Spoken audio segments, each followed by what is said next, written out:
Hi, how are you? Olá, terceiro ano, tudo bem com vocês?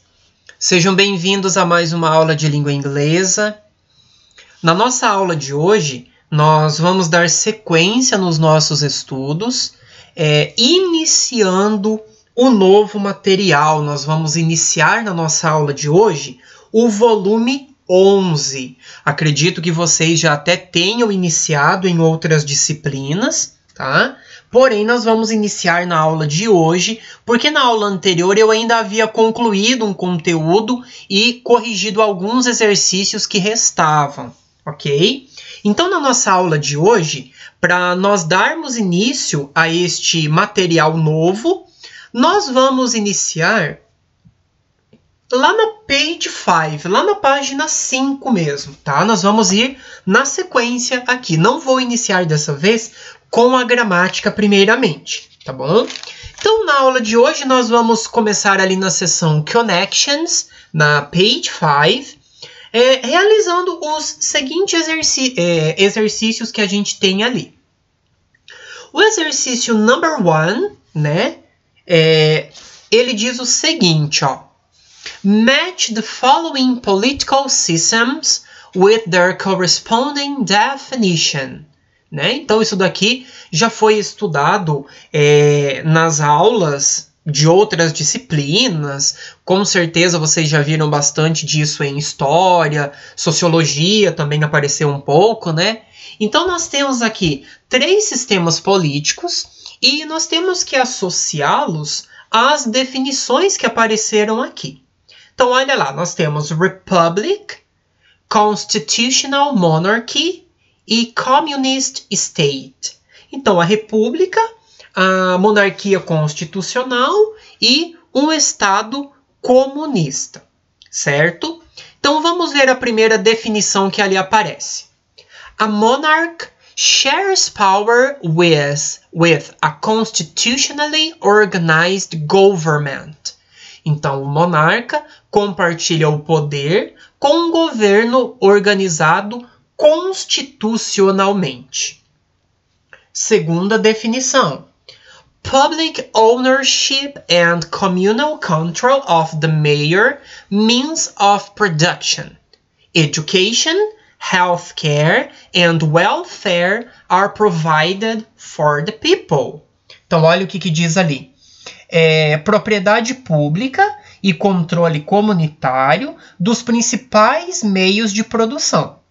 Educação, saúde, cuidados com a saúde, né, e bem-estar são providenciados ou disponibilizados para as pessoas. E o último, ruled by representatives of the citizen body. The power retained by these representatives is limited by law. Então, regrado por representantes do corpo de cidadãos. O poder mantido por estes representantes é limitado por lei. Ok? Então, o que nós temos aqui? Primeiro, um monarca que compartilha o poder com um governo organizado constitucionalmente diz respeito a qual daquele sistema político? Constitutional Monarchy. Então, é uma monarquia constitucional, certo? O próximo, quando fala ali de propriedade pública, controle dos principais meios de produção, a educação, o cuidado com a saúde e o bem-estar é providenciado para as pessoas, nós estamos falando de um estado comunista, Communist State. E o último, né, regrado, ou no caso guiado ali por representantes do corpo de cidadãos, né? E estes poderes que as pessoas têm, ela é de certa forma limitada ali pela lei. Republic diz respeito então à república, ok? Aí, pessoal, o exercício número 2 que nós temos aqui é o seguinte. Nós temos ainda os 3 sistemas políticos e alguns países, tá? Então, nós temos ali Germany, Cuba, Sweden, China, Norway e Chile. Então, o que a gente tem que fazer aqui?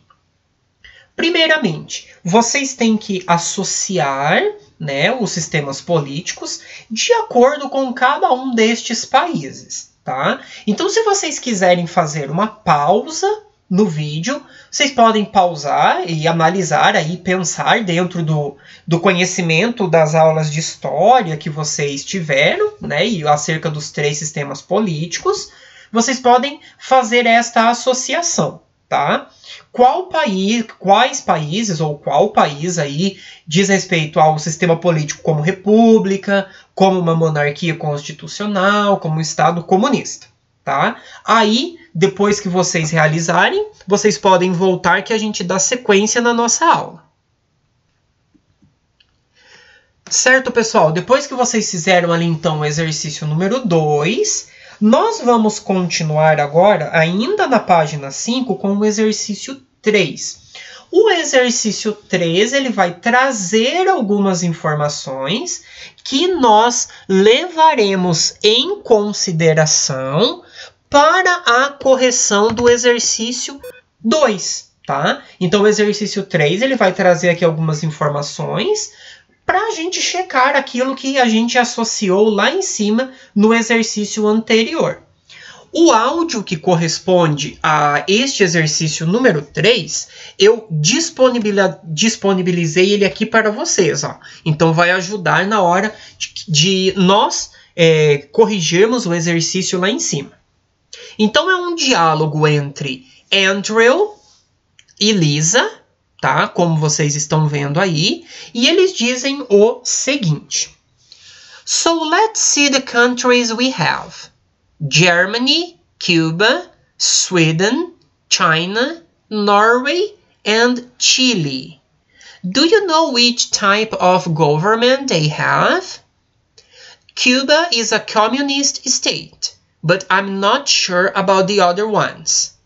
I know. It was ruled by Fidel Castro for many years.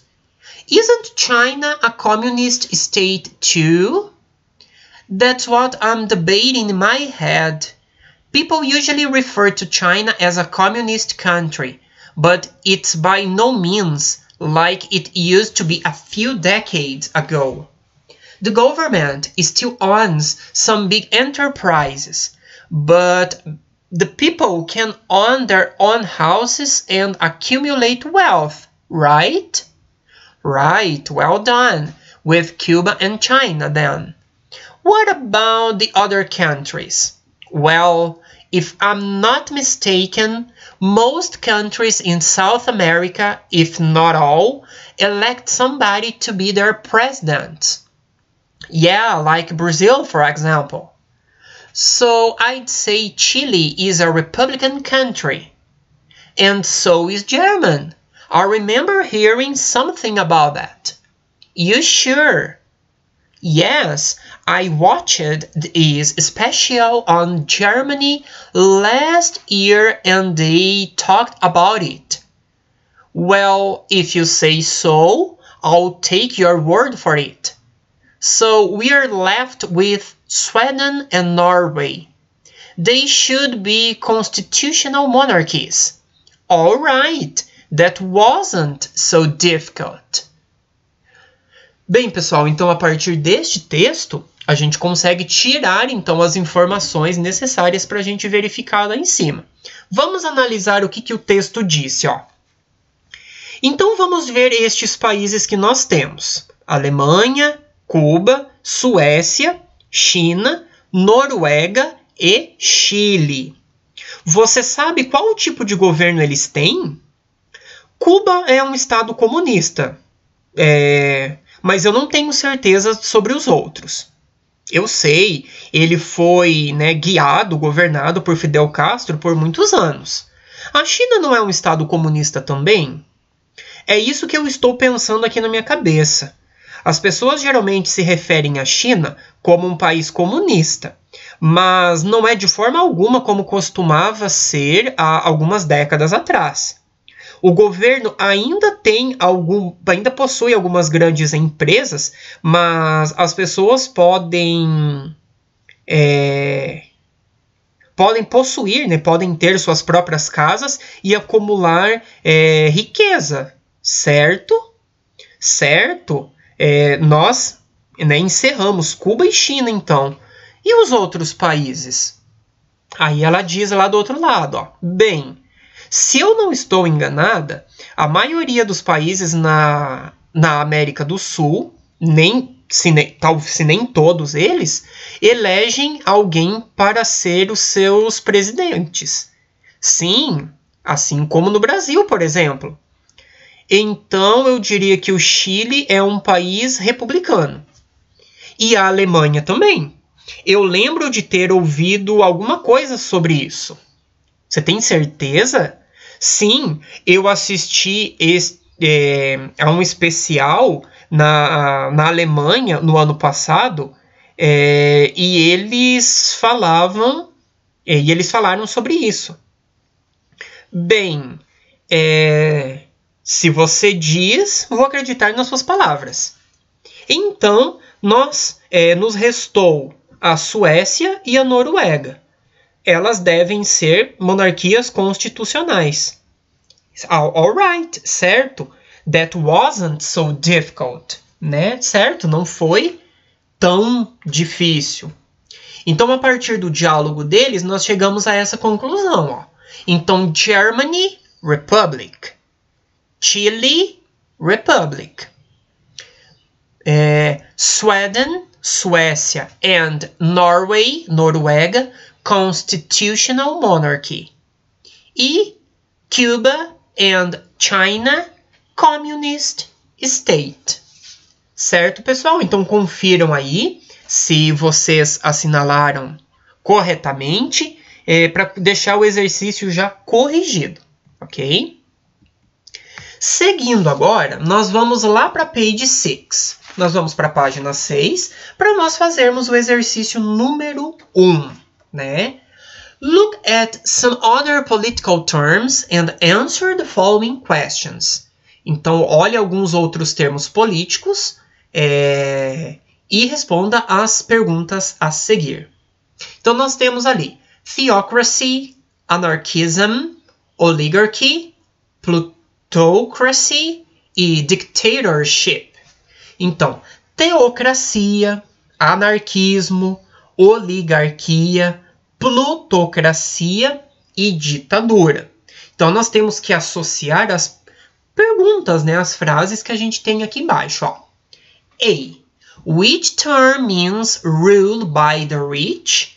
Então, qual termo significa guiado ou regido pelo rico, né, pela riqueza, governado pelo rico? Então, plutocracy. A plutocracia. Por quê? Porque é um sistema político, né, no qual o poder é exercido pelo grupo mais rico. Então, na letter A, plutocracy. Plutocracia. Certo? Na letter B, which term means ruled by a few of people known as the elite? Então, qual termo significa governado, né, por poucas pessoas conhecidas como a elite? Então, né, a oligarchy, a oligarquia, né, um grupo de pessoas pertencentes a uma mesma classe. C. Which term means no government at all? Então, qual termo significa sem governo? Então, sem governo, sem uma organização, anarchism, o anarquismo, ok? D. Which term means rule by religious leaders? Qual termo significa governado por líderes religiosos? Então, governado por líderes religiosos. Qual termo que significa isso? Então, nós temos lá theocracy, a teocracia. E, por fim, which term means rule by one person or a small group of people who use force to keep power and does not allow elections? Qual termo significa Governo por uma pessoa ou um pequeno grupo de pessoas que usa a força para manter o poder e não permite eleições. Ditadura. Dictatorship. Dictatorship. Ok, pessoal? Então esse daqui eu fiz junto com vocês, mas como vocês viram, bem tranquilo, bem simples também, né? É um conteúdo que vocês já estudaram, são alguns termos de conhecimento de vocês, certo? O próximo exercício que a gente vai ver agora é o exercise number 2. É o exercício número 2 que tem aqui embaixo mesmo na page 6. Então nós temos ali, ó. You are going to read an essay. Which political term from activity 1 is it about? Então, ó, você vai ler um ensaio, né, uma redação. Qual termo político da atividade 1 ele é sobre, né? Sobre qual termo político da atividade 1 ele se refere, tá? Aqui, este exercício eu também vou fazer com vocês, esta parte. Estes números que estão aparecendo ali, eles enumeram os parágrafos. Tá? Não significa ordem, nada. São os parágrafos. Parágrafo 1, parágrafo 2. E o título, Is Government a Necessary Evil? Então, o governo é um mal necessário? Certo? Então, qual termo político será que este texto está se referindo? Se vocês pegarem comigo, lá no parágrafo 6, no parágrafo 5 e até mesmo um trechinho do parágrafo 3, nós conseguimos tirar esta informação principal, tá? Se nós olharmos lá no parágrafo 6, a gente já chega à conclusão. Qual termo político que a gente mencionou na atividade 1 será que este texto está relacionado? Olha lá o parágrafo 6. Our current social scenario consists of a big group of disorganized people who are ruled by a small group of very organized individuals, né? Então aqui está falando que o nosso cenário atual, social, nosso cenário social atual consiste em um grande grupo de pessoas desorganizadas que são guiadas por um pequeno grupo de indivíduos muito organizados. Tá, então a gente está falando ali um pouco sobre pessoas desorganizadas. Depois, lá no parágrafo 5, está falando assim, ó. I'd like to think that the future societies may be able to coexist without the need of organized national states. Então, eu gostaria de pensar que as sociedades futuras pudessem ser capazes de existir sem a necessidade de organizar estados nacionais. Então, neste caso aqui, a gente está falando um pouco de desorganização, né? Pessoas desorganizadas. Estamos falando sobre a necessidade de existir nações sem a necessidade de serem organizadas, né? De estados organizados. Então, neste caso, quando a gente pensa ali, sem governo, né? Sem uma organização, nós estamos falando do que, então? Qual que seria o termo do exercício de cima, lá do exercício 1, a qual este exercício 2 está se referindo? Ao anarquismo, né? Sem o governo, sem governo. Então, vocês podem completar aí no exercício 2 com anarchism. Anarchism, que é a segunda palavra que está naquele quadrinho lá em cima, pessoal. Então, é só completar aí, ok? Aí, eu vou ver com vocês aqui, ó, vou explicar para vocês o exercício número 6, tá? Lá na página 7, isso daí eu vou passar certinho para vocês depois, né? Tem na listinha de atividades. O exercício 3, 4, 5 and 6, o exercício de 3 a 6, eu quero que vocês façam como homework, tá? Então, o 3, o 4 e o 5 vocês vão analisar de acordo com o texto que que eu havia comentado com vocês ali atrás. O exercício 6, eu vou explicar ele para que vocês tenham ideia apenas do que é para fazer. Ele é um pouquinho diferente. O exercício 6, ele está falando assim, ó. Think of examples of oxymorons in your language. How would you say them in English? Então, pense em exemplos de oxímoros, né? No seu idioma, na sua língua. Como você diria eles em inglês? Então, neste caso, o que nós temos? Vamos pensar. O oxímoro diz respeito a uma figura de linguagem, né? Uma figura do discurso que combina dois termos contraditórios. Né? Isso daqui se relaciona um pouquinho à língua portuguesa, quando a gente combina duas palavras contraditórias dentro de um mesmo contexto. Então, olha alguns exemplos em inglês, né? Que são até mesmo um pouquinho diferentes dos que a gente tem em língua portuguesa. Olha lá. Big baby. Né? Então, um bebê grande, um grande bebê. Mas se ele é um bebê, teoricamente ele não é grande. Né? Então, é uma figura do discurso, uma figura de linguagem. Original copy. Então, uma cópia original. Tá, mas se é uma cópia, não é original. Act naturally. Então, você pede para a pessoa, né, haja naturalmente. Tá, mas se você está pedindo para ela atuar, né, ou agir, ela não está sendo natural ou espontânea. Certo? Então, os oxímoros são palavras contraditórias, né, que combinam elementos ali contraditórios dentro de um discurso.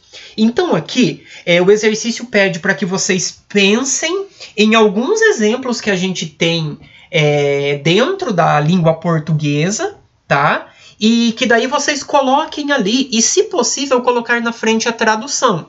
Né? São muito comuns aqueles termos que nós encontramos no soneto lá de Camões, né? Então, amor é fogo que arde sem se ver, é ferida que dói e não se sente. Mas aqui fica livre, tá, pessoal? Aqueles que vocês encontrarem ou que vocês lembrarem, daí eu gostaria que vocês anotassem ali e, se possível, uma tradução ou uma possível tradução para o inglês, ok? Então, é isso, pessoal. A nossa aula de hoje vai ficando por aqui. Eu espero que vocês façam todos os exercícios propostos e nós nos vemos, então, na próxima aula. Bye, bye!